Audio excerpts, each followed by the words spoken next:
Danielle Strachman is an intentional investor out now on Epsilon Theory YouTube. You're going to love this. We end on 1517, which is not just the Protestant Reformation, is also very much the education-driven Reformation. She's in the middle right now, stems out of her work at the Thiel Foundation and given those scholarships. There's a whole extension. If you don't know, you're going to love this story. And we go all the way back to her New England DNA. We talk about that Protestant work ethic that she was raised on in the 80s and 90s, her cold walk into a neurologist's office in college to basically shadow a doctor to see if that's the career she wanted to go on, all the way to setting up a charter school in the middle of the global financial crisis. This is a wild story. Danielle Strachman, I can't wait for you to meet her. Jack Forehand, roll some clips. Both my parents are small business owners. And so when I grew up, it was like osmosis that like, oh, you just make your own money. That's how you do things. You know, I started babysitting at like 13 and, nice little cash business, things like that. And like, so I think they've had a pretty profound impact on just how I've thought about how you do things. I decided I would walk across the street, because that's where the hospital was, to the neurology department and just be like, it's here. What can I find out? Yeah, like, let's go. I also know to dress the part. So I like put on a pair, in Boston, we call them slacks. You put on a pair of slacks, put on a blouse and, some like decent shoes. And I just brought myself into the waiting room area. And this woman who was an admin there, I walk up and she's like, hi, like, what's your appointment? I'm like, oh, I don't have an appointment. She's like, what do you mean you don't have an appointment? And I was like, no. We thought we were going to pay that $175K back in a 4-month period. And then we also had all these deferrals from the school district on when they would pay, sometimes months, sometimes like an indeterminate amount. And as a new charter school, you don't have access to revolving loan pools. And so there were times that we had to delay teacher payments. It took us 4 years to pay back those loans. 8 schools opened that year, and we were one of them. And after even just the first couple of years, we were only one of 2 that actually survived that whole thing. So we didn't get the backing of the Waltons. I'm sure they backed a majority of those other schools, and they could not financially keep it going. Welcome to The Intentional Investor with Matt Zeigler, where he and his guests explore the intersection of investing and life, portfolio, and purpose. Nothing in this podcast is investment advice. Nothing in this podcast is advising you to buy or sell any security or to do anything with your money. Seriously, you should only act on investment advice from someone you know and who knows your unique situation. We are not that person. Matt Zeigler is a managing director at Sunpoint Investments, and the opinions expressed on this show do not necessarily reflect the opinions of Sunpoint Investments or of Second Foundation Partners. Securities discussed in the podcast may be holdings of Sunpoint Investments. You're watching The Intentional Investor right here on Epsilon Theory YouTube. Shout out to Perseant and Panoptica. If you don't know, you'd better ask somebody already. Now, who do I have here with me today? Why do you need to hear her backstory as much as I need to get this backstory? I'm going to go with movies first. I'm thinking movies. Back to the Future 2. I'm throwing that out first. Going with the sequel because she knows there are lots of weird futures out there. And there's a lot of details and variables that count even when you can't imagine how they'll possibly count. Plus, I like to think somebody's got to keep the almanac out of Biff's hands. Metaphorically speaking, I think she's good for that. We can trust her with that responsibility. Now, the second movie I'm going with, Count of Monte Cristo. Classic, early 2000s. But I need a variant of this, so this movie doesn't really exist, but I'm incepting it right now. I'm calling her the Count, maybe the Countess of Montessori. And what's important here, I'm glad I got that response. What's important is it's not the man in the iron mask, and that's partly because the actors are all having so much fun in that movie, and I like to think that the Countess of Montessori would have a lot of fun in it. And one more deep cut on this one. I'm going with The Agony and the Ecstasy. Did you ever see this movie? This is a movie. All right, this is a classic. You got to get this movie in your life. Not just because of when will you be finished can only be answered by I will be finished when I am finished, which is something that I will quote to the day I die. And I think this guest will agree. But if you can care about making something that actually matters, that will inspire others, Sistine Chapel ceiling or not, you have to be honest about yourself and what you're going to pour into it. Let's get into this interview. Co-founder and general partner of 1517, supporter of dropouts, renegades, and sci-fi kids, Thiel Fellowship founding member, and director of Innovations Academy in San Diego, Danielle Strachman. Welcome to the show. Wow. Thank you so much for having me. And I have to say, you missed one part of my title. It's a new title I've been working on, which is Professional Fairy Godmother and 1517 Camp Counselor. Because we just started, you're getting me on the heels of our first larger camp that we've run called 1517 Unplugged, in homage to MTV Unplugged. It was really, really great. And I'm about to go to Singapore and I want to make some new business cards because, that's the proper thing to do. But I'm like pretty tempted to go with Professional Fairy Godmother and 1517 Camp Counselor on there. You have to. That's phenomenal. And like Bibbidi Bobbidi Boo, or like it need Bibbidi Bobbidi Boom. Yeah. Like you need some. Yeah. You got to own this all the way through. Well, and I love that you kicked this off with some references because it really dawned on myself and Michael, my co-founder, a couple of years ago, just how much we've been influenced by when we grew up. We, both of us grew up in the 80s, and we have a program that we named Flux after Back to the Future, and hence the reference. That one out there, yeah. And it's just interesting. I'm so thankful. I was born in 1980, and I'm so glad to have been born then because there was so much positive culture media about technology and the future. And I just think that has had a profound impact on the work we do today. And no one asks for when they're going to be born.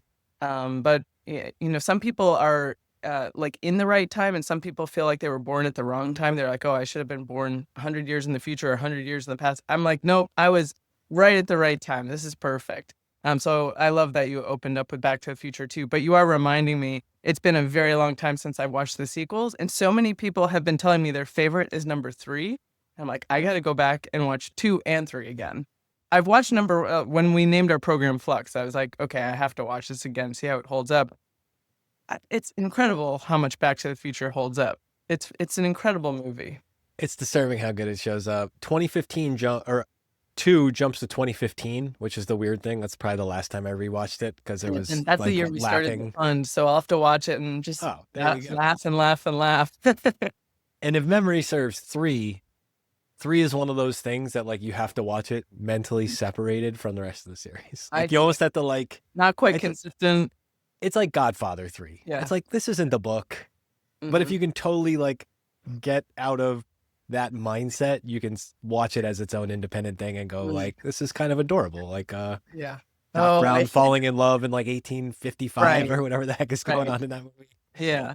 Yeah. It's a good time. It's a good time. I'll keep that in mind when I watch the third one. I'll be like, okay, separate it. Yeah. Because there's that 80s bias that I think a lot of us, so as an 81 kid too, where it's like we still grew up on the era of things were sellouts and things like that broke canon. Yes. And it's in our DNA. Yes. So sometimes we see something like that and my instinct is to hate it. But now as a somewhat more mature 43-year-old, I can look at these things and go, somebody poured a lot of life and passion and money into these things. Yeah. What were they actually trying to do? And right. Yeah. It's a fantastic maturity for us to come into in this age. Right? Yeah. Oh, absolutely. All right. I'm cherry picking a point out of the timeline and then we're going to go all the way back. But the point I want to cherry pick out is you're doing a pitch. Mm-hmm. The Waltons are involved in this pitch. Yes. They really didn't like you. Yes. I don't know why. This story kind of like blew my mind. I had to get this from you. Can you tell me what this is? Yes. What happened? I might have the opportunity to have a full circle moment on this, but first I will talk about that Walton Foundation pitch, and then I'll fast forward to today. So yeah, if we back this up, gosh, it was, let's see, 2008 was when we opened the school. So it was probably early 2008, somewhere in that timeline. Myself and one of my best friends, Christine Kuglin, I was on the phone with her last night, in fact. She is a homeschool mom. She came to me and she said, hey, I'm thinking about starting a school. Would you do it with me? I was 26 years old at the time. And my first response to her was, you're nuts. Like, why would we want to start a school? We have this lovely homeschool co-op here in San Diego. It's going great. And we didn't use startup parlance and things like this. So essentially what she was saying was, I'd like to scale what we have here to a bigger environment, I was like, oh, that's interesting. And to fast forward that a little bit, it takes a few years to get a charter school off the ground. And we were working with the California Charter School Association, which is very much like an accelerator program. It's really interesting to see all these things before I got into the startup landscape that are very analogous. And so we went through this program. There was a cohort. There were 8 other charter schools that were working to open like we were. They kind of told us how to go through the nuts and bolts of how do you get, passed through the district, how do you handle a district meeting, and so on. And I don't know that the California Charter School Association was backed by the Waltons. I'm pretty sure they are or were. I don't know what it is going on today. But there was grant money that we could get as we were going through this process. And mostly up front, it was like little bits of grant money as you were writing your charter petition, couple thousand here, couple thousand there kind of thing. And then the big kahuna was, okay, if you get passed by the district, basically we were sort of sold like as a cohort, hey, if you get passed through by the district, the Waltons are going to give you $250,000 to open your school. And the way that school financing works in public school is it's a butts in the seat model where you don't actually get paid until you have students there. So that means you have to have some startup capital to actually get it going. She was a homeschool mom.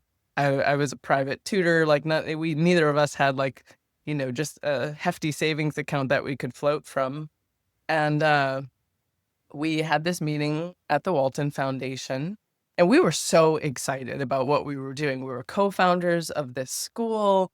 We were going to embed a lot of child-led learning into the curriculum, social emotional curriculum, which the school's turning 17 this year.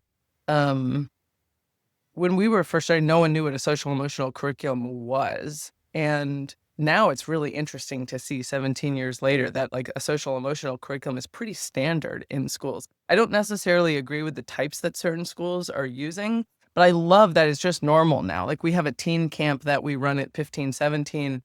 And actually, it's really interesting to see that the emotional capacity of young people I have gotten to witness and watch grow over time and change to the point where we were at our camp last year and someone was making comment about AI and art. And I was like, AI art, I hate it. Blah. I was like, okay, that's my response. And then one of our teens was like, well, I don't think this person's view is bad. I have this other take. And I was like, oh my gosh, I definitely did not grow up with the social emotional curriculum. So it's amazing to see this. But, we had that. We were, student-led, project-based learning. So we're so excited to go into this meeting. We're thinking we're definitely getting this money. And they start asking us questions, and they just hated everything about us. So the biggest thing I think they hated was our leadership structure. They were like, okay, cool. Who's the principal? And we were like, oh, we're both principals. We're both going to co-direct this school. And they were like, no. You can't do that. One of you has to be on top of the other. And we hadn't even thought about that. It was just so natural for us to want to co-lead and co-decision make. And we were like, oh no, we're not going to do that. We're both going to make decisions. And it was we broke their brains. They couldn't fathom that you would not have one person be the 51% or something like that. And so things started going south pretty quickly in this meeting. If I'm recalling correctly, they also hated that we had it on our students are on a first name basis with everyone. That's part of our philosophy at the school. I wasn't Miss Danielle. I was just Danielle there. And they're like, well, you can't do that. And we're like, this is what we're doing. And yeah, I think it was mostly that leadership thing of, no, you can't possibly have two people have the same amount of control in the school. But we walked out of that meeting pretty deflated, still really excited about what we were doing, but also really surprised because the expectation that was set was, hey, if the district approves you, the Waltons are going to give you money and this is going to help you. And, we did not get that money. So we left with a big fat zero.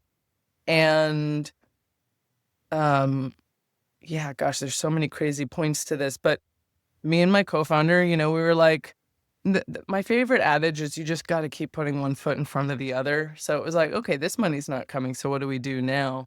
And we ended up borrowing, I think it was $150,000 or $175,000 from, in total, from two people, my colleague's brother, and then my best friend's mother. Both of these people worked in finance. Me and my co-founder had no idea what it meant to be going through a recession in 2008. Because this is early 2008 when you're asking for these loans. We're asking for these loans, and then the world's going to end. And the world's going to collapse. Good timing.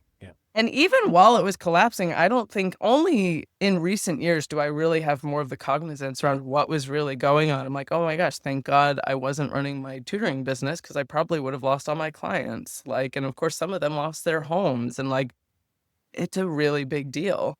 So we thought we were going to pay that $175K back in a 4-month period. And we worked with this charter group that does accounting for them, and they had mauled it all out of this is when the money's going to come in and this is your payback period. Well, then we also had all these deferrals from the school district on when they would pay, sometimes months, sometimes in indeterminate amount. And as a new charter school, you don't have access to revolving loan pools. And so there were times that we had to delay teacher payments. It took us 4 years to pay back those loans. I could not look my best friend's mom in the eye. I was like, oh my gosh, I can't look at Teresa's mom. I can't even handle this. And she and my colleague's brother were so kind to us and so patient. And, we had an interest rate on the loan. It's not very much, but they were so kind. And they, I think, had that more global macro view while we were just super laser focused on getting the school off the ground. Now, the crazy part is that 8 schools opened that year, and we were one of them. And after even just the first couple of years, we were only one of 2 that actually survived that whole thing. So we didn't get the backing of the Waltons. I'm sure they backed a majority of those other schools, and they could not financially keep it going. I mean, we were making that Sunday night parent phone call. Please bring toilet paper this week. Please bring crayons. Please bring this. It was anything we could do to get our community to help. We asked for and we got often. And then now fast forward with 1517, the venture fund that myself and Michael are running. I've told this Waltons story and people are like, oh, you should pitch the Waltons about 1517. I'm like, that would be a really full story moment to get to pitch them again on the venture side. This hasn't happened yet, but it would be fascinating if it did. Let's will this into existence. And also so you could point out hey, the vintage that we would have been a part of. Yes. Oh yeah. No, absolutely. Absolutely. And it is the school, like I said, is in the 17th year of operation. And that's amazing. Especially launched. Bought a building, and wow, we have a nest egg of a few $1 million so that if rough patch, we are good little saving squirrels. And that's what we learned from starting a school in 2008 is anything you can save, you put it aside because you don't know what's coming. And of course, the school has also outlasted things like COVID and another market downturn and things like that. So it's been a labor of love in a lot of dimensions. It is such a cool story, down from that rejection also to being bushy-tailed, blue-eyed, whatever, 27-ish years old, launching into something, and then having the cruelest. Well, and it's funny too, because when my colleague and I were starting the school, we would go to other charter school leaders. We'd be like, we're going to start this school. And yeah, exactly. That bushy-tailed energy. And they would be like, why? Why do you want to start a school? What about your building? What about your student population? What about your finances? And we're like, we have this philosophy, blah, blah, blah. And now I totally get it. Now that we've been through the pain and suffering, our school moved 4 times in 3 years. I do not recommend moving a school even once. It's a harrowing experience. And so now when people come to me and they're like, I'm going to start a school, now I'm that grumpy person. Now I'm like, what about your building? What about your butts in the seat? Like, what about this? And at this point, it's interesting. When we started our school, our charter petition doc was 400 pages. You have to try to back everything that you're doing. You're trying to like explain why what you're going to do is going to work with all this like research, even though you haven't really done it before. And it's a bit like it's like a bit like being a Burger King going to McDonald's saying like, hey, do you mind if I shack up next door? Like, of course they mind. I don't think they should mind. I think competition in education is good. But they do. And so like the whole system is tough. So I can only imagine today. Oh, and what old charter school leaders used to tell us was like, wow, their charter petition was like 40 to 400 pages. And so ours was 4,000. And I can only imagine what people have to do now today to open a charter school. Yeah, I think we may have been the last vintage to be able to get through as a literal, like, sort of mom and pop starter, and go from there. Would not surprise me at all. I'm taking you all the way back in time. Yeah. No DeLorean involved in this. 88 miles per hour if you Right, must, good. though. All right. We're going all the way back. Where in the country do you grow up? Oh, yeah. Let's start there. Yeah. I grew up in New England, in the Boston area. I often say Actual Boston, or I didn't grow up in the city. I grew up in the suburbs. I grew up in Needham and Waltham. shout out to Needham and Waltham. Yeah, my Walls and mom. other fun places. That's right. Yeah, people know Newton a lot. So I Yeah, grew up Newton's next to good. Newton. All right. I like to say like, well, I also used to think like, I used to use the adage, once a New Englander, always a New Englander. And like, I think that's true for me, but in a very different way now. But I thought I was going to stay there forever. And now what I say is I'm East Coast on the inside, but West Coast on the outside. That's a good combination. Yeah. What do mom and dad do? Like, do you grow up going to charter schools and stuff like this? Oh, no, I went to Needham High School. I went to public school. Let's see. My dad is a specialist in foreign motors. And so he's a mechanic, and he reminds me a lot of the people we work with, where he gets super geeky, like in his area. And, he was very much apprenticed actually in this world by one of his old mentors and bosses. And then he took over the business. And he's foreign motors like cars? Yes, right. Foreign motors like cars, Okay. motorcycles. Sure. He specializes in like antiques and Jaguars and Bentleys. Got it. My dad is of course a bunch of cars. And we used to have what we call like Big Ben and Little Ben. Big Ben was like the big white like Bentley wedding car that you see, or maybe that one, I can never remember. And this sounds so funny to say on a podcast, but I'm like, I think Big Ben was a Rolls Royce and Little Ben was a Bentley. And my dad would drive us to school in these cars sometimes. And I'm an introvert. I hated it. It was my worst nightmare. I was like, please drop me off 3 blocks before we get to school, because I don't want to be seen. I don't want anyone to ask questions. And he would drive them I think he thought it was funny. And actually, my dad really likes attention, as does my sister. So I think in some sense they were into it, but he was also like using them because he also had a limousine service where he would do weddings and stuff like this. My sister wanted to be driven into the classroom. She was a theater kid. She wanted to be on stage. I was a music kid, but like more like, okay, I'm in the pit orchestra. Like, I don't want to be seen by people, but I want to be part of something. So that was always funny. My dad is also a wonderful guitarist, so we grew up with a lot of music in our house. And then my mom is like a Jill of all trades.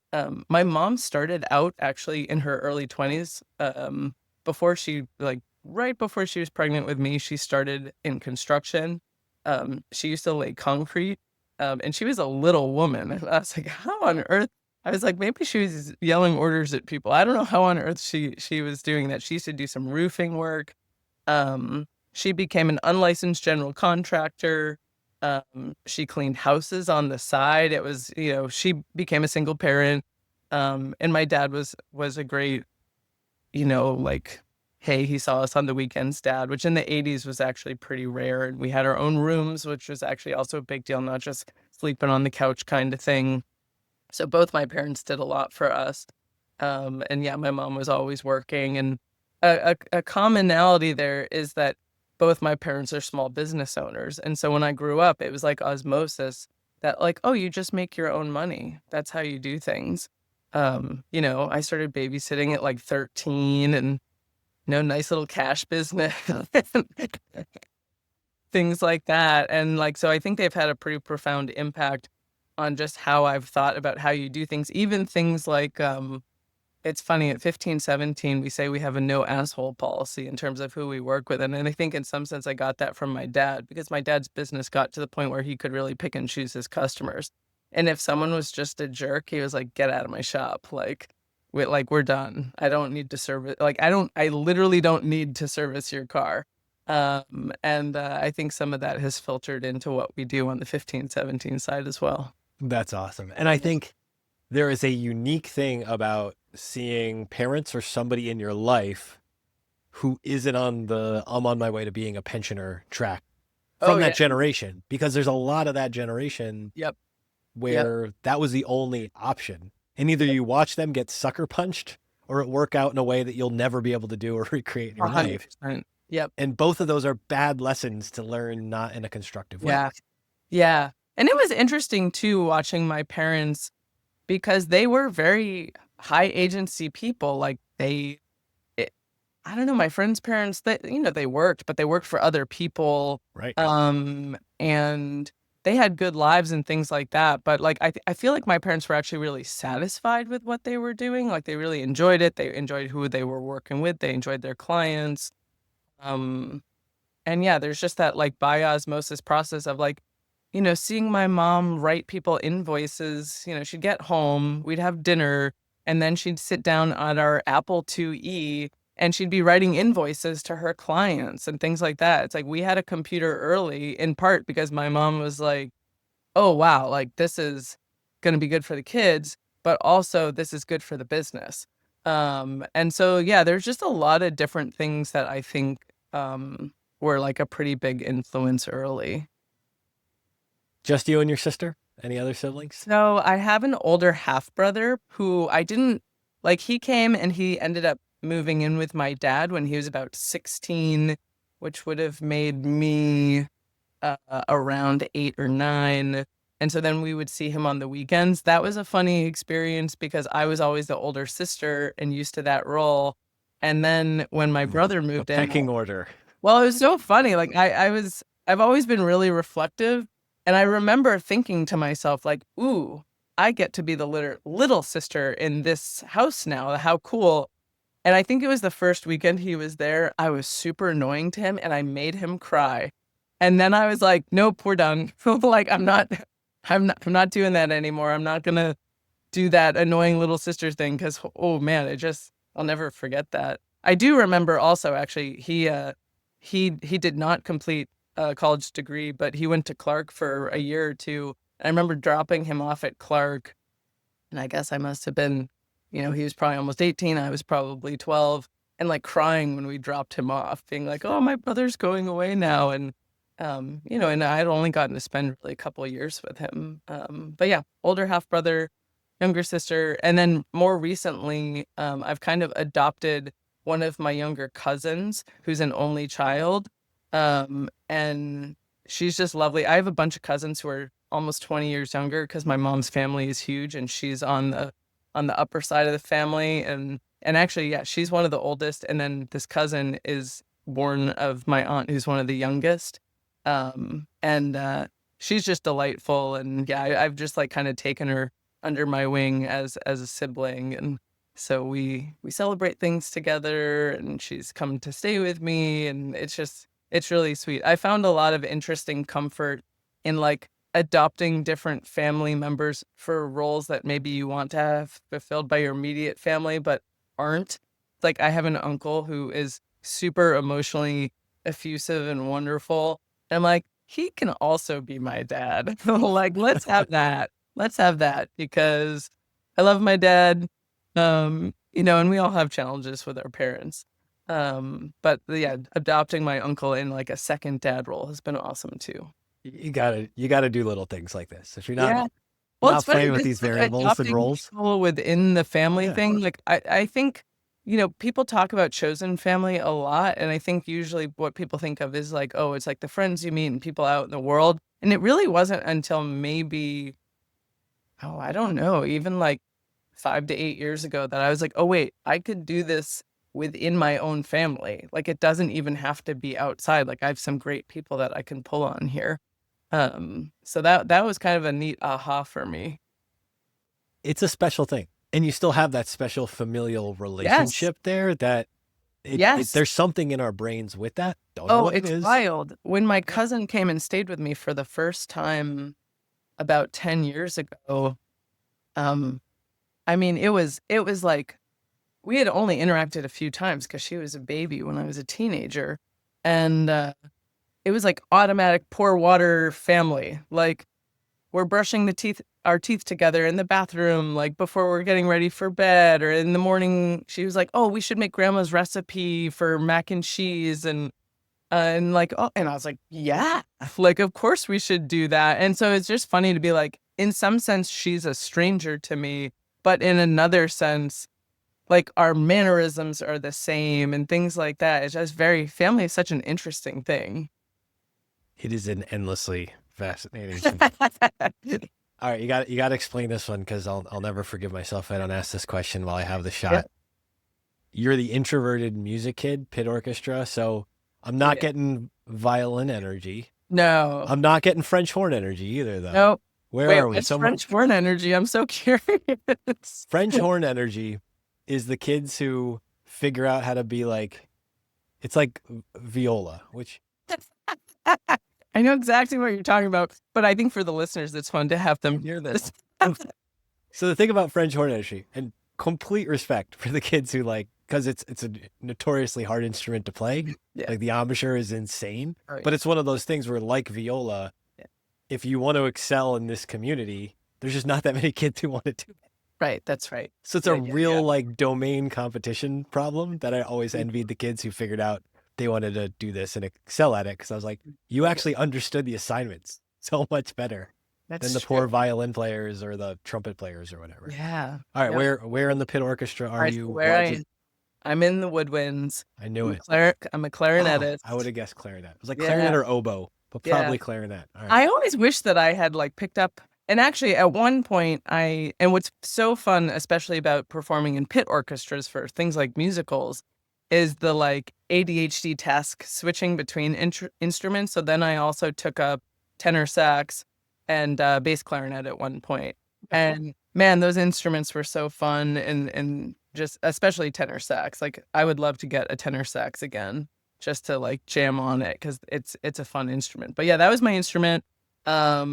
I often will tell people, it sounds funny to say it, but I'm still proud of it to this day. Like, I was a competition level player, like, competing, and some of my like highest state of flow moments are like, oh yeah, I got into that district orchestra, got to play with other people who were as passionate as I was. And we hear about this a lot actually from young people we work with today. Like, I don't get to be around other people who are as passionate, or like sometimes we say irrationally passionate about something as me. And I think I was feeling that way as that music kid, where it's like, oh yeah, I'm clearly really into this. I'm practicing every day. I'm like working to memorize all my skills so I can compete and do all these things. And especially in the 80s and 90s, being a band kid wasn't particularly cool. But it was like, that's my thing. This is what I'm doing. And I really value, that time, and also that effort of like putting my whole self into something so deeply. Because once I entered like the adult world, you often have to put a lot of these things sort of aside. And what became my focus and my passion was my work, which I love. Like, I love what I do. And I feel so blessed to be able to have my work be a passion. But it's only been until recently that I've been able to bring music back, even clarinet, actually. Be like, wow, my embouchure's terrible right now. Yeah. But I got to play in a women's jazz band, and I never got to do jazz growing up because like girls didn't do jazz band. It just wasn't really a thing. And it's been so fun. It's been like, wow, this is so great. So yeah, working on that embouchure again. Working on that, embracing your inner Betty Goodman. Well, actually, and what's crazy is like, being able to use all the, I sound like such a fuddy-duddy, but using all the technology differences now, it's like, if I want to go in, and even simple things like going into a score and like on a PDF writer and like changing something out or writing something in, like that's huge. When I was a kid, we used to have to order a CD that would have the accompaniment track so that you could practice your stuff, and like that CD would have different speeds on it of that piece, so you could be like play the slow version or the super fast version or whatever. And now I'm like, you can go on YouTube and do this. I've had problems with my embouchure, and so I went on YouTube when I started playing again and was like, how do I fix this embouchure thing? There's someone on there telling me exactly how to do it. And I had a great music teacher and she couldn't figure it out. She was like, I don't know why your nostril is like opening while you play. Like, who knows? But YouTube can tell me. So it's been pretty amazing to get back into music and have that time change of like, wow, it used to be like this. Now it's like this. Pretty amazing. Yeah. The whole YouTube thing is just, every time I start to think about that and think about if I had also had access to this. Now, granted, I don't know if I would have put the time into the things I put the time into if I had access to that universe of information. It's true. Shout out to the cassette deck that you could slow down like a couple of clicks on speed. That was my life. You are making me wonder about like, so my house is under renovation. So I've been in an apartment for a year, and I have not brought my clarinet to the apartment because I'm like, you know what? I don't think anyone's going to want to hear this. I have my guitar here, but not my clarinet. But it's making me wonder when I get back into my house, like, using ChatGPT more on like my music stuff. That'll be interesting. Like, and I haven't dived into that realm yet. Yeah. It's there waiting. All the ChatGPTs and Perplexity searches, or playing something and be like, what am I doing wrong here? Yeah, that's going to give you feedback. That'll be super interesting. Yeah, no, I haven't done that at all yet. And that'll be really fun. I'm scared to start because that'll just, who knows what ever gets done again once I start that conversation. All right. So what else besides the band, besides the orchestra, what are you into by like high school, pre whatever comes after high school? Gosh. It's so funny. Like there was a lot where I was taking on leadership roles pretty naturally early. And I don't think I really thought of it like that. Like, I was a section leader in music. I started teaching clarinet. I was also, I ran student clubs. This is going to sound so funny, but I ran Students Against Destructive Decision-Making, SAD, which I have never talked about ever on anything. Please say there's like a shirt or a mug or something for... we had one of these like, So SAD with 2 Ds. So it's like... That's amazing. You say it like that, I'm like, oh my God. It's like we would do these sort of rallies where it was like, okay, everyone in SAD, like all at max, like 30 of us. I mean, like, it was not a lot of people would be like, everyone show up in black today because we're honoring people who have died from something. But what was interesting is, I just had this sort of natural want to sort of lead. And it's interesting. I'm putting something together right now where, and this goes back to the introversion a little bit. I am definitely more comfortable in a role than not in a role in a group. And my grandfather noticed this really early when I was a kid. I was super shy. My mom's family was huge. I was the oldest grandchild, and it was hard. I would literally hide behind my mom's legs as like a 6 or 7-year-old and younger, of course, just being like, whoa, this is an overwhelming environment. She has 8 brothers and sisters. They're all loud, boisterous people, and they're wonderful. But I was just like, oh my God, overstimulated. And it wasn't until, probably a decade ago that I put this together. But my grandfather would come and give me a disposable camera, and he'd say, you're the photographer. And I was like, oh, great. And then, it was like the little switch type where you rolled the film, and then I had my roll, and I could get out from underneath my mom and take pictures. And only as an adult was I like, oh my gosh, my grandfather really saw me and knew me for who I was. Sure, I was a little mad that my like cousin Chris got the remote control car and I got a doll because he was a boy. I did not like that. But I did it over time. I noticed, I was like, oh, my grandfather did get who I was, like in a pretty profound way, to be able to tell me like, hey, here, you have a role. You're the photographer. And that has been true, I think, for my whole life in some sense, of that I started taking on roles at school and in high school and running clubs. I was a sysop for a BBS growing up. I loved that. So like a friend of mine, Explain what that is. BBS is a bulletin board system. Okay. This is very early internet. Yeah. And you would basically, if it's fine, I didn't do the tech part of it. So if someone out there is listening, it's going to be like, she has no idea what she's talking about. But like my understanding is my friend Scott, I have to send him this episode. He's going to be like, you're talking about the old BBS. My friend Scott had this BBS that he started. I'm trying to remember what he called it. Gosh, I can't remember right now. We'll see if it comes back. But I think it's like he had like a server in his house. He hosted this BBS on it and people could sort of port into it. And then you could play games on it or you could chat with each other. And the cool thing about being an admin on it, and he made me an admin, was that you could literally have this God mode. Like I probably should have been in privacy or security. I loved snooping on people. I was like, oh, I can see what people are saying to each other in here because this is not encrypted. And sort of be monitoring what's going on in like this group and this community.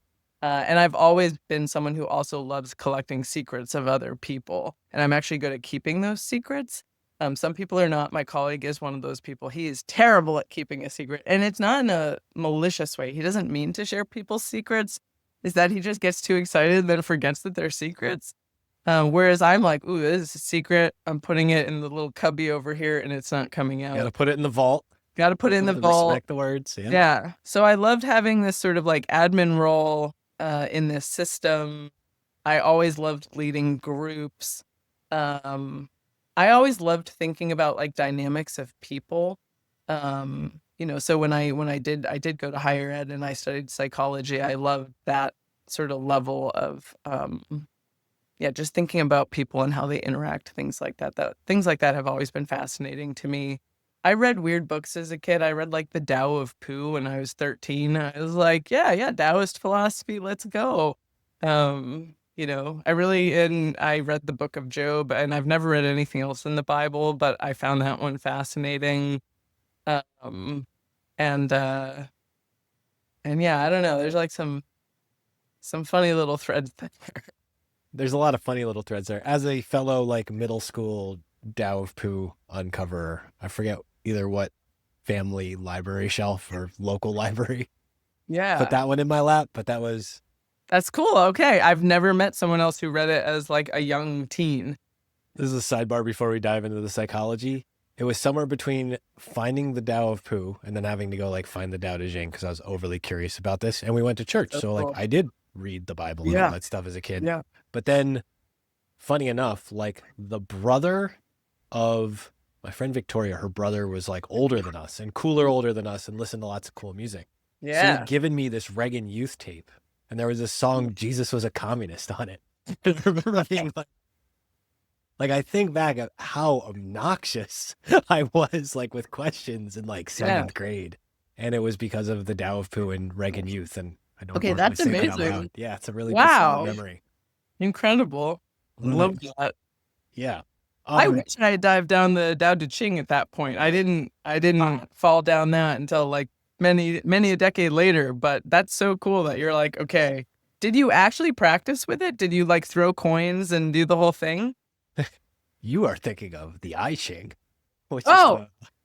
Yes, sorry. I'm mixing. Okay. They're both right there. And yes, like by high school, I had like found a copy of that. And oh my gosh, we had the high school I went to also had a great library for stuff like this because it was a religious based school. Oh, amazing. But that had like a really wide open view of this. And for somebody who was curious in that stuff, it was a really cool, like, that's so cool. I can just walk down this hall and find this book. So yeah. Wow, man. I think I would have liked your high school. That's a different interview. That's a different interview. the psychology major. What kind of psychology do you pick? What are you drawn to? Did you Oh, want to be sure. a psychologist, or were you Sure. like So studying? yeah, this is this is very much 1517 narrative here. I At first, you're just studying general psychology, but I got really interested in neuropsychology. But the reasons I got interested in it were not quite pure. So I started studying it, and it was interesting. So, you notice what people like socially when you go out. And I would be at a party, and I was originally studying actually, this is funny. Originally, I went to an all women's school, and it's called Simmons. And I wanted to have a scholarly women's major. I was like, can't I just take a little bit of everything? Like, that's what I really want to do. And I remember I talked to my music professor because I did know that like I was going to also major in music. He's like, you can't do that because you'll never get a job. As No, a I music don't major, know. I relate. I relate to that advice. A lot of that advice. Well, but he said I can't get a job getting the scholarly women's major. He would have, he wanted me to double major. Oh, really? He wanted me to do like the music major Right. and something else. And there was the ability to do independent study. And actually, I'm really thankful for the time that I was also at Simmons, because it was before they got more regimented with their students. It was like, if I want to take a grad class, all I need to do is talk to the professor and like they'd let me into it. And it wasn't like, oh, you have to take this, before that. After I left, they started all these gen eds, and I was like, oh my gosh, I would have felt very infantilized, but I was a good student. Like, I followed rules, sort of. And so I probably would have just been like, oh, okay, I guess I can't take this advanced thing without too much complaint. But yeah, I really wanted to have this like scholarly women's major where I just took a little bit of everything, which went in hindsight, I'm like, should have done that. Should have Yeah. followed my intuition there. But when I would go to parties and talk about education, because I was thinking of that as like a second major, because there's not a whole lot to talk about as a music major, because people are like, what are you doing with your life? Literally, it was like a snooze fest. People would be like, oh, education, cool, and like walk away from me and like go talk to somebody else. And I was like, wow, that sucks. And then when I started studying neuropsych and I would go to parties, people would be like, oh, neuro, that's interesting. And I was getting a lot of social kudos, like, oh, people want to talk to me for a while? How cool. And I ended up interning at the Beth Israel Deaconess Medical Center, which is also kind of a funny story where, because of growing up with parents who are very agentic and you make your own money and you make your own opportunities, I was not waiting for an internship and this is early 2000s, late 90s. Like, the idea of having an internship as a regular thing was also not normalized yet. But I decided I would walk across the street, because that's where the hospital was, to the neurology department and just be like, It's here. what can I find out? Yeah, yeah. like, let's go. Simmons is in Boston, like in Simmons Boston? is in Boston, in the city. So Beth Israel's literally like across. Literally across the street. So, I also know to dress the part. So I like put on a pair, in Boston, we call them slacks. You put on a pair of slacks, put on a blouse, and, some like decent shoes. And I just brought myself into the waiting room area. And this woman who was an admin there, I'd be really curious if she's still there. Her name's Lorna. I walk up and she's like, hi, like, what's your appointment? I'm like, oh, I don't have an appointment. She's like, what do you mean you don't have an appointment? And I was like, I'm here to see Dr. Margaret O'Connor. I like read about her online. She seems really interesting, and I'd like to learn more about what you guys do here. And she's like, but you don't have an appointment. And I was like, no. And she's like, so you'll just like hang out here and like see if she has some time? And I was like, that sounds great. Like, that's a better plan than what I had. Let's do it. Perfect plan. So I sit in the waiting room, Dr. Margaret O'Connor, after some amount of time. I don't remember if I was there for 30 minutes or 3 hours. Sure. But I just hung out. I had nothing else to do. And she comes out and she's like, hi, who are you? And I introduce myself and I tell her how I'm studying psychology and I'm interested in neuro. And it And it's funny, some of these things just sort of came naturally. I was like, I would just really like to shadow what's going on in here. I didn't outright ask her for an internship because like that didn't seem like that would be on the table. I was like, hey, can I shadow and like watch what you guys do here? And she was so funny. She's like, And she said it out loud. She was always a blunt person. She's like, well, we've never had an undergrad here, but you can dress appropriately. So that's good. And she's like, usually people would come in like ripped jeans and like a shirt that showed off their midriff. And like, there's no way that's going to work in the neurology department. I was like, cool. I have slacks and blouses. I have slacks and a blouse on. Yeah, Great. Perfect. Right. And I started shadowing a couple times a week and watching the assessments they would do. And it's interesting because I think some of the patient assessment that I did, because I was there for a couple of years, and then actually I matriculated to doing some of the testing myself and then interning there. And then actually that was my first full-time job. I think some of it has very much had an influence on like how I think about assessment with like founders and the people that we work with. And my favorite part of the assessment was not necessarily all the testing we were doing, but the behavioral aspect of like, is someone twitching a lot while we're doing these tests? Can they hold a conversation? Are they staring out the window or making eye contact? Like all these little things that I'd be taking notes on. I really enjoyed the work quite a bit. And it led to me applying for grad school in neurology.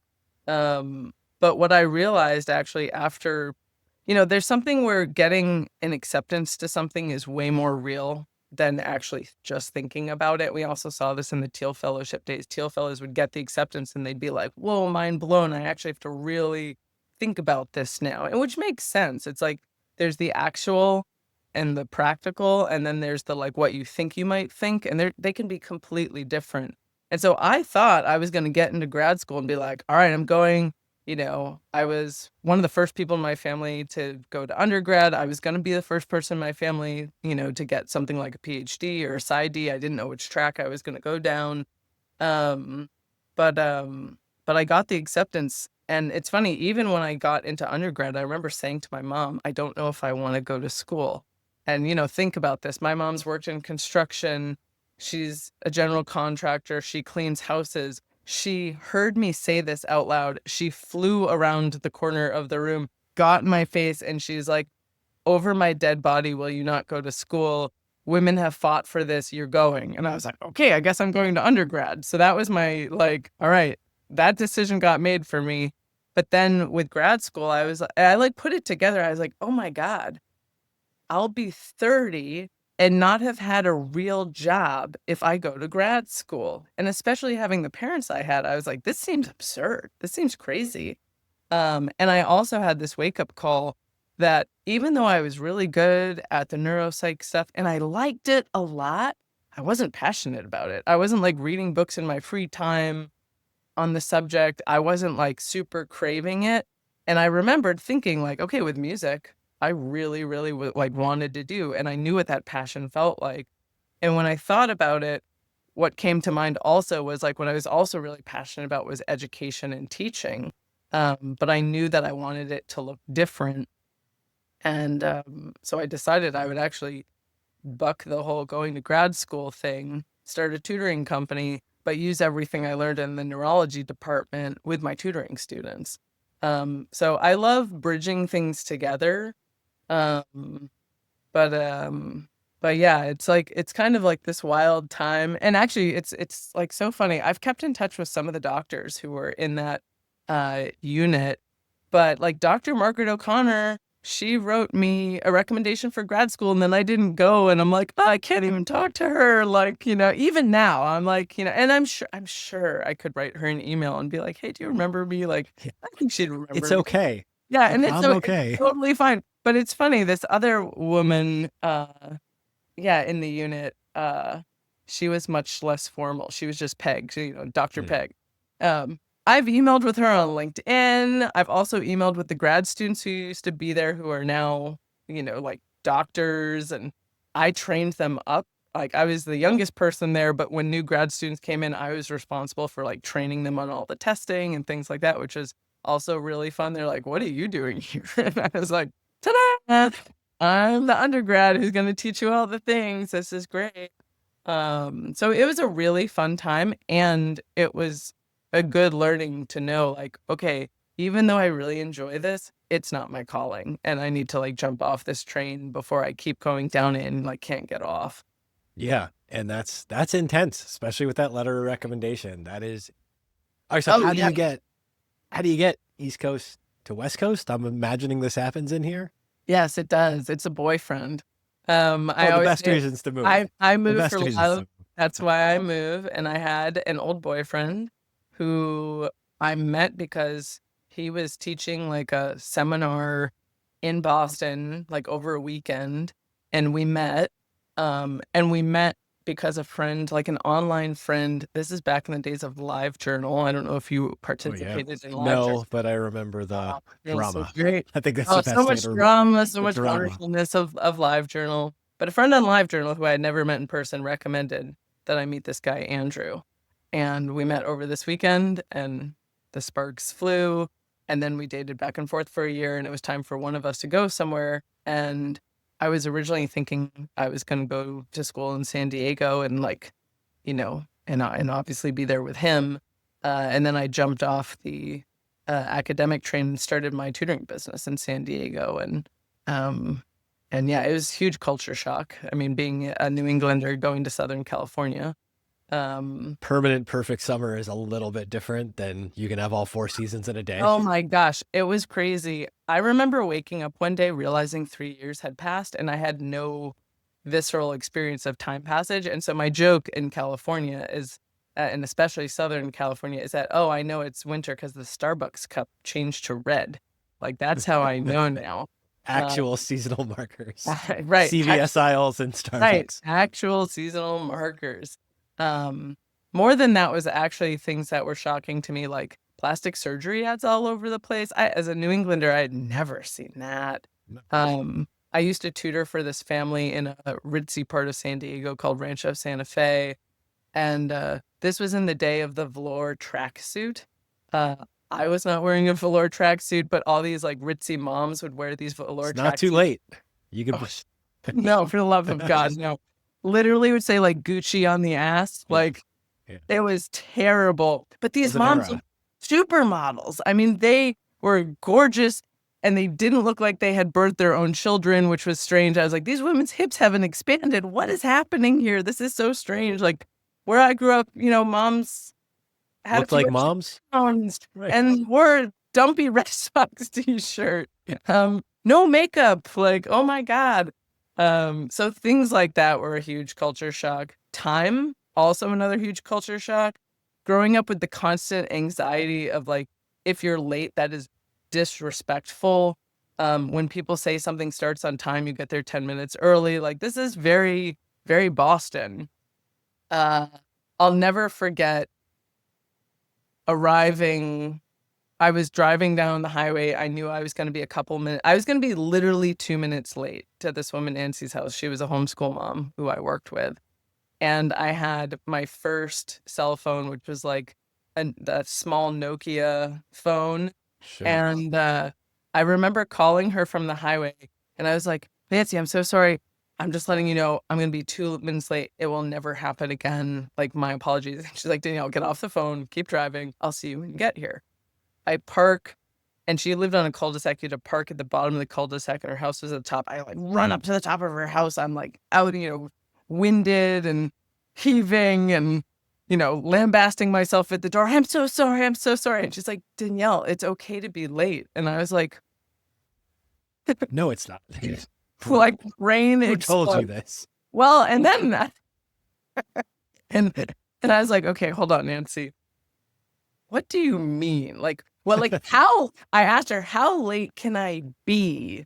The psychologist kicks in here. And then she said, let's unpack this. Well, she said, not only it's okay to be late, she says, you don't even need to call. And that was like even more of an explosion in my brain. And then, the psychologist in me kicks in and I was like, let me clarify, Nancy, how late can I be without calling? She's like, I don't know, like a half hour. And that's full of my mind. I was like, where am I? What is this place? So you've not been introduced to Protestant shame. Right. Like where? Right. Right. Yeah, exactly. Like I'm literally standing here being a bad person at your doorstep, and you're not People go to accepting. hell for stuff like this. But what's funny is that this aspect of me works super well for my business because I had a website and I had a contact form, and I had a rule with myself that if someone wrote into the contact form, I would get in touch with them within 24 hours. Like, this is just good business practice, good New England values, all this stuff. And Proven babysitter tactics. This is the babysitter playbook tactics. 101. Yeah, absolutely. Totally. And people would tell me, wow, I can't believe you called. And I was like, well, I am running a business. And they're like, I've contacted 5 tutors and you're the first person to get back in touch and you did it quickly. And I was like, wow, holy moly. And I heard this a lot from my East Coast friends where even they would have a job in San Diego. And, I assume with the biotech scene getting big there, things are changing. People are getting a bit more structured. But back in the day, if it was a nice day out, people would call in sick to work because they'd be like, it's time to go surfing. It's a great day outside. My East Coast friends would be like, I just got a raise for showing up to my job. I'm not even doing anything extra, but like I've been here for 2 months and I'm getting a raise because I show up and I show up on time. And it's like, oh, interesting. So I find East Coasters, if they can modulate to the West Coast, do very well here. It's a funny thing and a powerful thing. So you got these geographic arbitrages. They're harder and harder to exploit in this day and age. Yeah, it's true. Only because I want to make sure we get at least a little bit further into this story. And this is the signature that you might have to come back for a round 2 at some point because we're never going to get all the way up to current day. We told the story about forming the company and the whole Walton Foundation and whatever else. You get the charter school off the ground. It's post-financial crisis. Yep. What's the Thiel Fellowship story? How do you get from charter school to that? Yeah, absolutely. So it took 2 years to get the charter school off the ground. And then myself and my co-founder were there together directing the school for the first 2 years. So 4 years in total on that. And 4 years in a global financial crisis. The founding of the school was 2006 through 2008. And then, it was 2008, 2010. Oh, man. So you totally bracketed. School. Yeah, we completely bracketed. Okay. On like, holy moly, the world's falling apart. I say this because that's 4 long, intense years of life where. It's a lot. Yeah, it was a lot. And what I find fascinating is like, I did not have the global macro perspective I have now. And so we were just going through stuff and not understanding the context in which we were going through it. Right. I think this is something about being human that's really hard is that you're always in a context, in a system. And that could be your family, that could be global macro stuff, religion, any number of like really big influential things. And you just have no idea that you're in that context. It's like the fish in water kind of thing. And that's how it felt for us to go through 2008, especially that first year, because we were opening the school and we were totally overwhelmed. And then it was like, okay, there's this financial thing going on that we are sort of paying attention to, don't understand, but is affecting us greatly. So all that said, also when my co-founder and I started the school and opened the school, we kind of thought like, oh, we're co-directing, which means we're splitting what is a full-time role. So she thought she was still going to have time to like homeschool her kids on the side some. I thought I might have time for some of my tutoring clients. And then the reality of starting the school hit. We're both working 80 to 100 hours a week. Like everything's on fire all the time for all kinds of reasons. And I got burnt out really, really quickly. It was my first time facing like full on real burnt out where it's like, okay, when you can sleep, you sleep 14 hours because your body just has to do that on a Saturday kind of thing. And I loved what I was doing. And like being an admin at a school, someone's always mad at you. The district's mad at you. Parents are mad at you. Someone's constantly suing you. Like all of these things are happening. And after the second year, I was like, okay, I know that being a school principal is not my calling. Like I love doing this. It's probably the greatest thing I have done in my life. And I know I don't want to do this forever. And to going back to reasons why I moved, so I was in San Diego and I met an old boyfriend on LiveJournal. And actually a friend had introduced us, but then I spied on him on LiveJournal and was like, oh, he seems pretty great. And we dated for a year, going back and forth between San Diego and the Bay Area. And, he got to watch a lot of the beginning of the school and taking on that bigger leadership role with running a school and having, a staff of 14 and so on, and also seeing that burnout. And it was sort of time to think about who's going to move where. And especially as a school founder, I think had I stayed in San Diego and left the school, there was no way to get around the sort of drama rumor mill of like, oh, why is she leaving? Something must be bad. Like, so it was this perfect story. Danielle's in love. She's going to move to the Bay. She's going to be on the board of the school. I'm still on the board of the school now. And it was this graceful exit I could make without also disturbing the ecosystem we had created. And that brought me to the Bay. And I moved to the Bay. My boyfriend and I were not living together, so I found the cheapest place I could find to live in, which was $800 a month. This is in 2010. It was in a community house that was getting off the ground. It was like an eco house kind of thing going on. And I told myself I would give myself a staycation for 6 months to decompress from being a school principal and that I would not have a job, which was terrifying because I've worked at least half time since I was 13. And this idea, especially like being like the culture of my family of like, oh, I'm going to burn through savings, felt incredibly dangerous, but I was like, okay, I'm going to do it. And you don't break piggy banks. We don't break piggy banks. No, you put the money in and you never use it. Forever. You die with a piggy bank busting. I know. Yeah. And I have very different views on that now. Yes, but I understand the sentiment strongly. That is the sentiment. So I was like burning through savings. I was literally crying like a lot because I didn't know who was going to value my skill set in the Bay. I was like, I don't code. I don't have a science background. Like, I don't know what is going to happen here. And what was interesting was like maybe even a month into being in the Bay, I started getting offers from people to actually run their nonprofits. And I was like, oh, that's interesting. But none of them were the right fit. And I was very flattered. I was like, oh my gosh, I feel so flattered and so stupid that I'm saying no to stuff. But I told myself I'd give myself a staycation of 6 months. And then 3 months in, I got what has become for me an iconic call from Lindy Fishburne, who is at the Thiel Foundation. And her exact words to me were, the foundation has lost their minds. They're starting this new program. You have to get over here. And I had seen Peter speak with Sarah Lacey on TechCrunch Disrupt the day before about the Thiel Fellowship, but he's speaking about it in the present tense. Like, oh, the application's out and we have mentors and it's going to look like this. So in my like charter school operator brain, I'm like, oh, they have everything they need, even though I know people over there, like they're clearly set. Well, apparently it was like, no, that is not the case.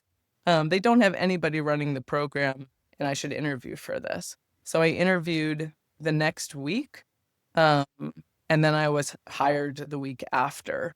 And so that to me is an interesting story because I told myself I could give myself this 6 month staycation and the absolute perfect thing fell in my lap. Because one thing that I also felt nervous about was I'd gone from being a private tutor to running this school and having this bigger impact, not only on children, but also the local community. And I didn't have that impact as a private tutor. I love the impact on those individual families, but I got a taste for this like sort of like greater ambition. And I was like, okay, I can't go backwards. Like, I don't want to like become a private tutor again. Like, I love that work, but that's not going to fulfill me anymore. And so when the fellowship fell in my lap, I was like, oh my God, this is amazing because it's huge vision.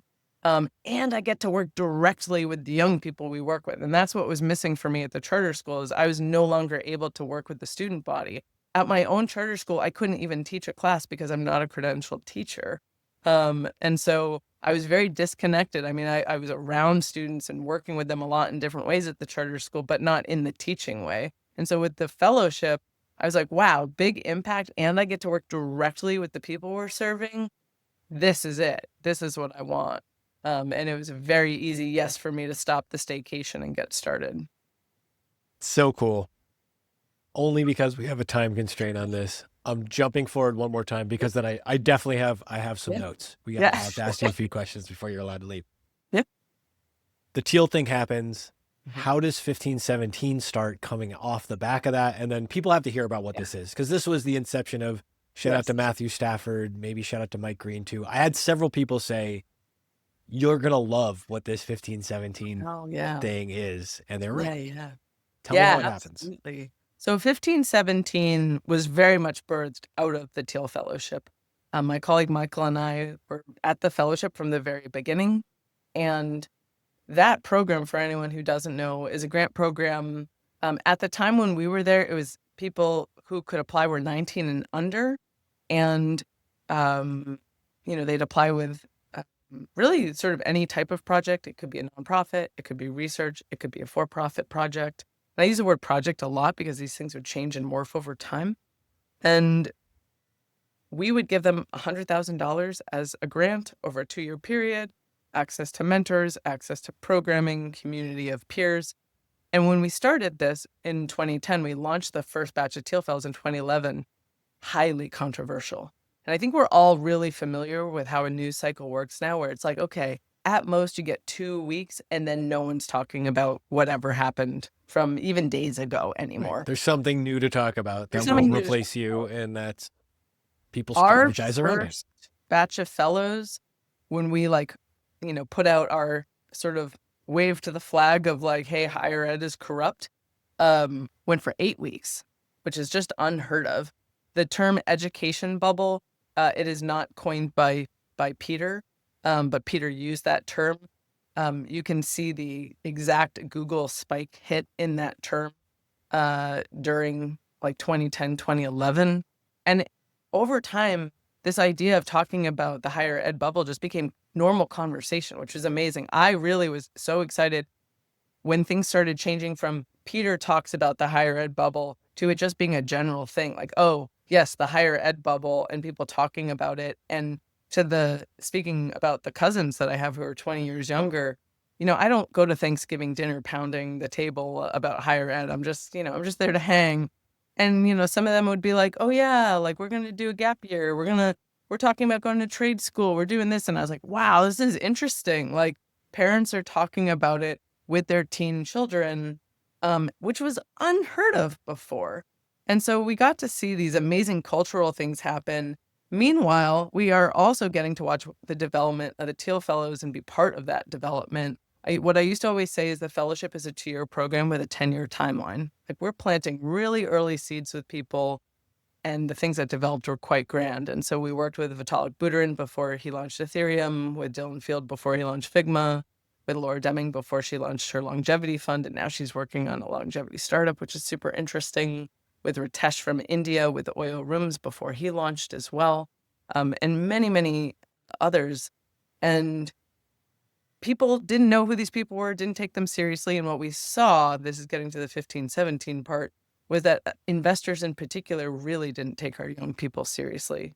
I would try to make intros to Peter's own firms to Ritesh, and they'd be like, there, dear, that's that cute little nonprofit program you have. We do real investing, was kind of the vibe I would get. And I was like, and the educator in me found this very strange. I was like, I'm just asking you to take a call to give feedback. And they're like, we don't do that. We don't do feedback. Like, that's not what we do. I was like, okay. So it dawned on us that if these investors weren't going to take our Thiel Fellows seriously, maybe we could just become investors. And that's the beauty of starting something. It's both the beauty and the curse that you get to give yourself your own title. And that was sort of the beginning. We printed off 2 t-shirts that had 1517 on them. We printed them off the old t-shirt site Zazzle, $30 a t-shirt. And we went to a hackathon. And in fact, I couldn't make this hackathon. Michael went to this hackathon as 1517, even though we were supposed to be there as the Thiel Fellowship. We thought, Peter won't mind. Like, we're running an experiment. And the crowd went absolutely insane. Michael went on stage, talked about 1517, talked about the namesake of it being based, the namesake being based on the Reformation of, hey, the church is saying like, hey, you can't have a relationship with God and get into heaven unless you pay for this piece of paper. We say there's another institution today, higher ed, that says, hey, you have to pay for this expensive piece of paper, to be called an educated person. We like to say it was bullshit then and it's bullshit now. And the crowd went insane. Like, people are cheering. This young Black woman tweeted at Michael, I want to be part of the movement, bro. And I was like, what is happening already? Like, what is happening? Yeah. We've never gotten this response. I think with the fellowship, people saw it, and understandably so, as an exclusive club and not something they could get behind. And with 15, 17 young people could get behind it. We had no website. We had no emails. Michael was like, see me at booth 56, and like was just like giving people his Gmail address. The next week we had breakfast with Peter, because we knew naming things is so important. And like, once you have that name, at least for me, it becomes real. It's like, we are doing this. We're going to call it 15, 17. The young people like love the name. There's something evocative about numbers. And this is before other people were naming things numbers. And we went to a breakfast with Peter, and actually we were there to say, hey, mea culpa. Like, we have been so honored to do this work with you and with the Thiel Foundation. We have this idea for the venture fund, a fellowship 2.0, if you will. We'd like your blessing to leave the foundation to go do this. And we were terrified. Michael took a shot of, I don't know if it was bourbon or whiskey before we had this breakfast meeting. Michael lived a few blocks from Peter. Peter used to incentivize people living close to the office. And I remember laying on the floor of Michael's apartment being like, oh my God, oh my God, oh my God, oh my God, we're about to go do this. I'm thinking he's going to yell at us and be mad. We go in for this breakfast meeting. We start telling Peter about 15, 17 and what we want to do. And he starts getting excited. And he starts using we language, like, we're going to do this and we're going to do that. And I was like, what is happening in this meeting? Right. And then he says, how much are you guys going to raise? I was like, we're thinking about something like 10 million. And Peter does what Peter does, where he looks down at the floor and you can see the wheels are turning. It's like, okay, wheels are turning. I'm not going to say anything. And after a bit of a silence, he looks up, he says, you should raise 15 and I'll be 4 of it. And I smiled so big, I covered my mouth. I felt like I was robbing a bank. I was like, what just happened? I thought this man was going to yell at us and tell us we were ungrateful. This is back to the New England Protestant, like, oh my God, like, I'm telling my employer that I want to leave my job moment.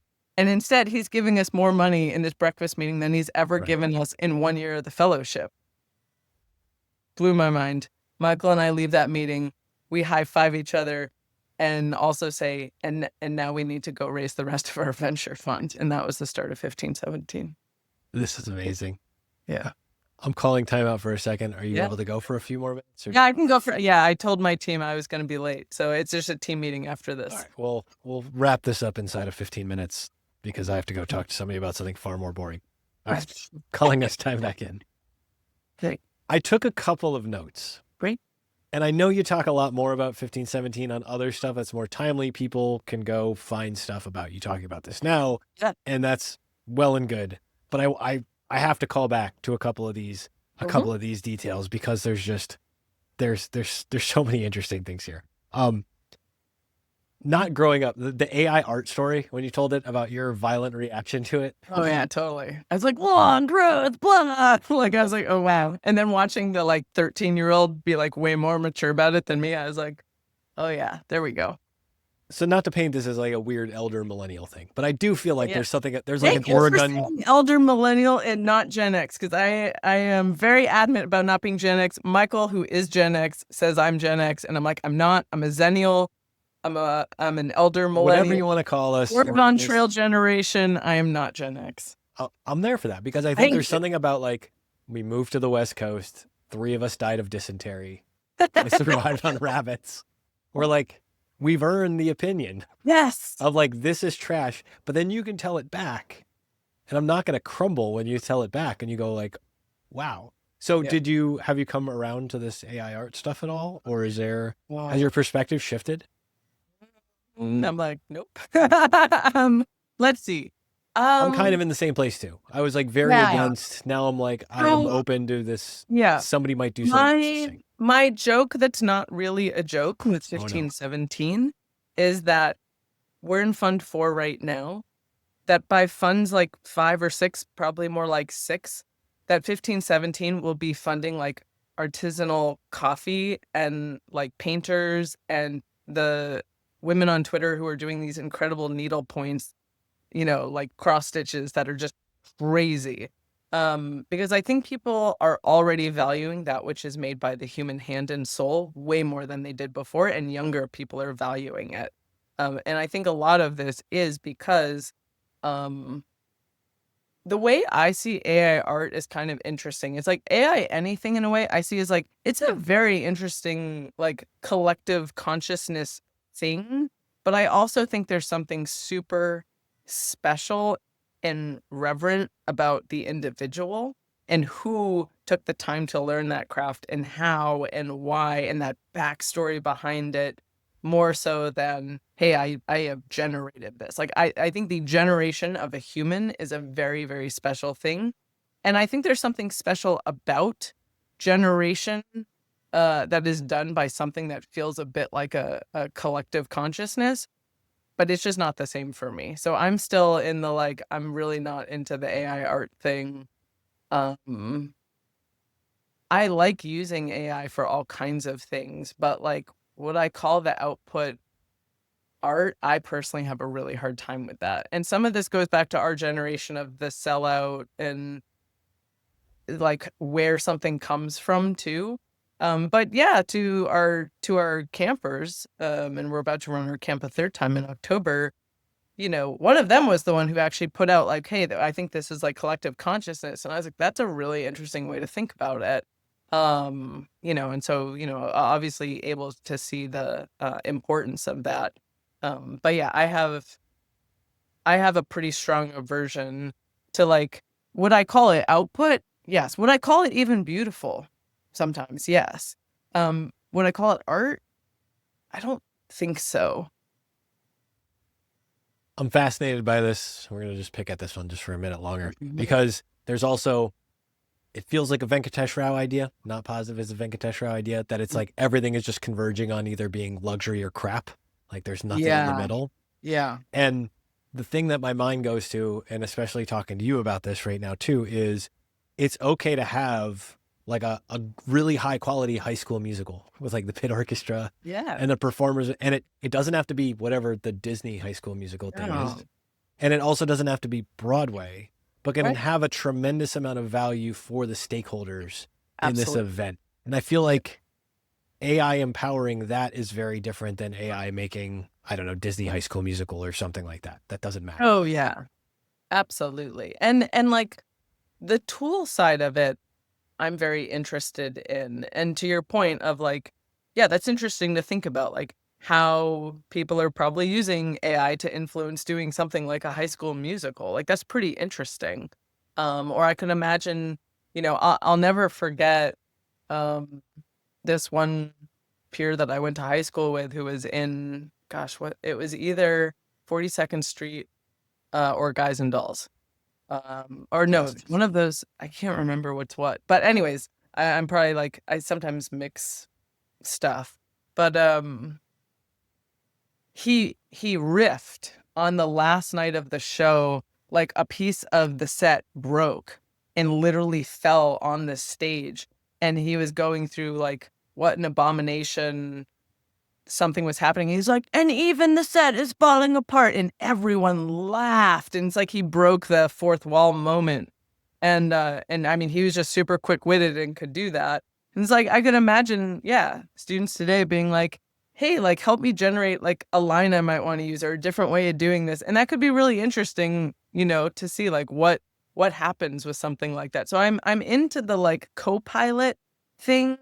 I'm just not into the whole like, hey, I put this prompt in, it generated something for me and I'm going to use it. I'm no longer using my brain or my feeling to do something. Inside of that, because I think connecting that feeling, and you threw this word out there and I circled it because I wanted to come back to it. Sure. Irrationally passionate. Yeah. Like, I love that framing. Yeah.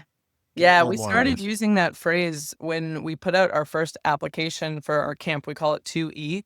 Out of the education literature for twice exceptional.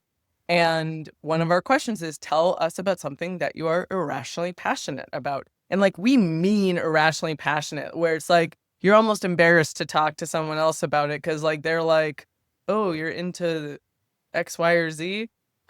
We have a young woman who makes hyper realistic stuffed animals. I was going to ask you about this one. Yeah, Only because I heard you say this in another interview. I was like, this is so cool. I'm obsessed with her. This And is it was awesome. funny. We had our camp orientation call over Zoom last night, and she's coming to camp, which I'm really excited about.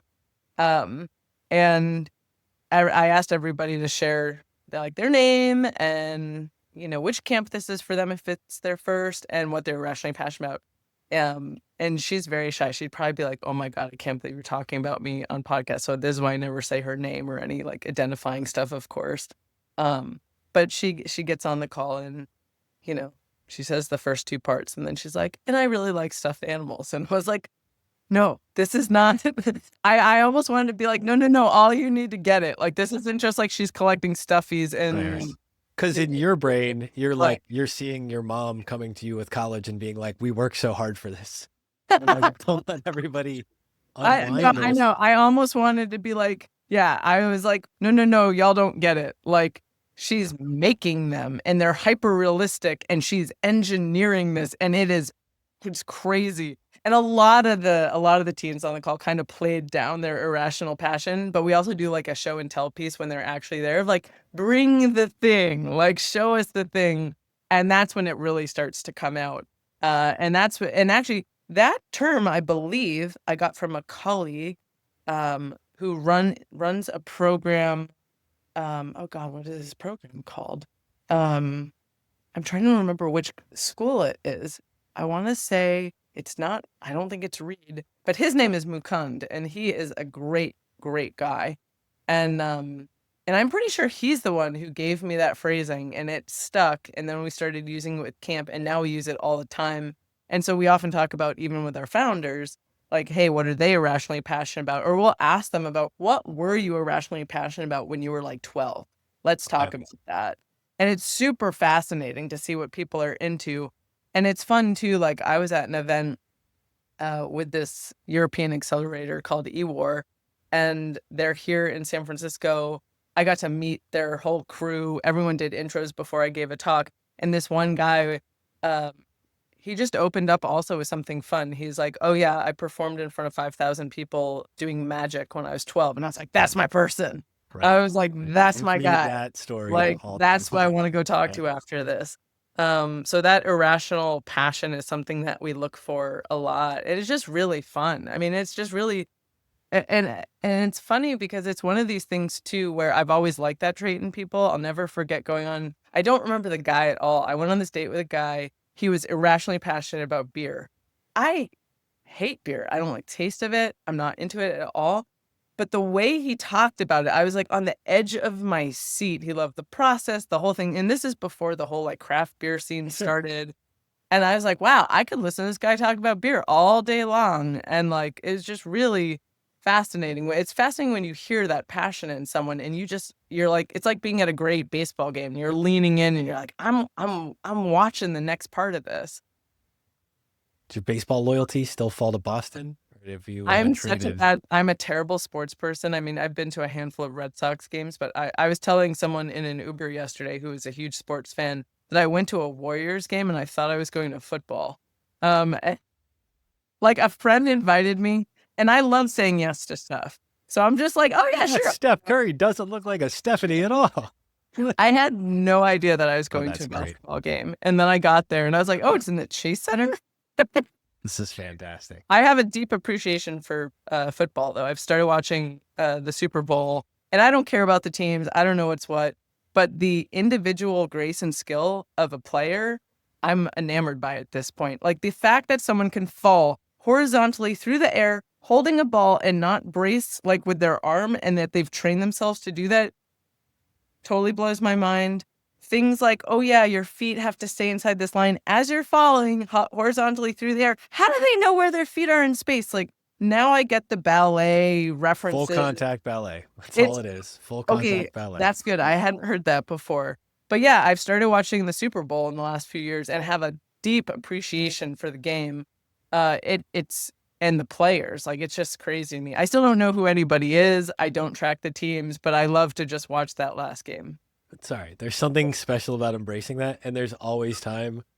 My grandmother became a massive football fan well awesome. into her 70s. I've heard this of older women. I've heard these stories of like, and then at 70, they got into football. She won a raffle ticket to a Penn State game. They took her to this Penn State game. She saw Saquon Barkley when he was playing for Penn State, and then like proceeded to turn that into a love of both Penn State. So she great. tracked him on the Giants and now is a huge Eagles fan. So Oh my God, that's funny.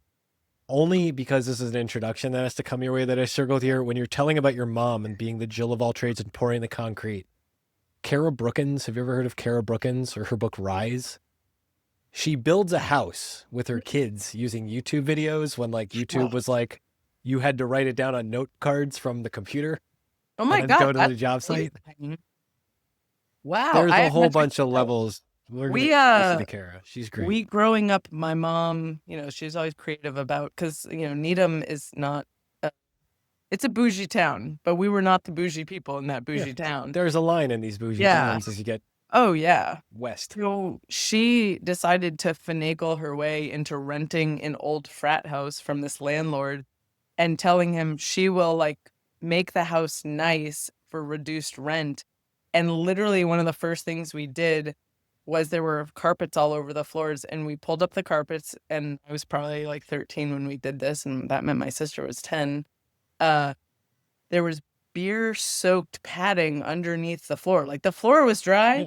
The padding underneath was wet. We pulled that up, got like staples out of the floor, shined the floor up. Like we made that house so nice. So I appreciate people who are like, all right, we're just going to learn something, start taking it apart, doing it. I will have to check out Rise. You're going to be very excited about this, I can tell. I also want to call out this idea of social kudos, which you were saying how people were giving you social kudos for this. Yes. But then you're telling the story about the 15, 17 people on this call. Yeah. Like that's a form of social kudos too, right? Yeah, totally. Absolutely. Absolutely. And it's funny, I haven't thought about giving out social kudos, but I try to do it a lot. Like when I notice things about people, I try to say it out loud to them, like what I might notice in particular. Like for you, actually, I really notice how present and engaged you are, and that like you're taking this call in all these different directions that is very atypical. And that is because of your essence. Like that's because of who you are. And I try to Underdiagnosed ADHD, all the other things. But Yeah, yeah, it's that, very we'll take creative. essence. Very Yeah, we'll take it. creative. But I try to make these observations to people because one, it's like very rare that it happens. And two, I want people, like I interact with a lot of people. And so especially when I see something rare and unique, I try to call it out because that person doesn't know it's rare and unique. They're just like, I'm just doing my thing. This young lady with her stuffed animals, she's just doing her thing. And I'm like, you're a genius. Your thing is amazing. And Your we need to thing talk is about this. amazing. Yes. And absolutely. it's so many, from my old neuropsych days, it is so many standard deviations outside the norm. Like, and you don't even understand what that means because you're just living your life. So yeah, to me, offering social kudos is actually in the right way is really important. And it's interesting to think about, like, yeah, on this call, the teens also giving it to each other. Yeah, it's a really interesting thing to engineer. And I have to put this one out too, this thread, because I just thought it was great.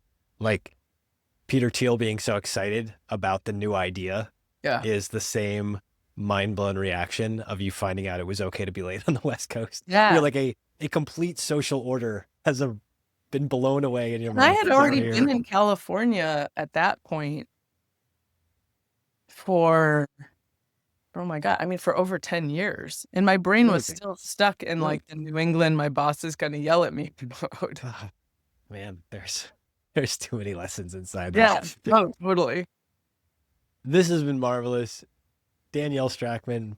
People want to look you up on the internet. They want to bug you. They want to find out more about 1517. Where should they find you these days? I'm quite vocal on Twitter. And yeah, at 1517fun.com. I also love getting a great email. I have a pinned tweet about how to cold email me. I love learning about people. I want to see pictures of what you're rationally passionate about. If you have pets or kids, like, I want to know you as a human. Send something like that, and you will hear from me. My email's just Danielle@1517fun.com. And yeah, always happy to engage. And thank you so much for having me on. This is like each new podcast type thing I do, I'm like, this is my favorite. Now I'm like, nope, this one's my favorite. Like, that's what I'm talking about. Yeah. We're going to get you on Just Press Record next. It's coming up very soon. Sounds fun. Danielle, you are truly an intentional investor. Thanks for joining me today. Oh, thank you so much, Matt. Thanks for tuning in. Be sure to like, share, and subscribe wherever you're watching The Intentional Investor so more people can find our show. You can follow Matt directly at cultishcreative.com or at cultishcreative on Twitter.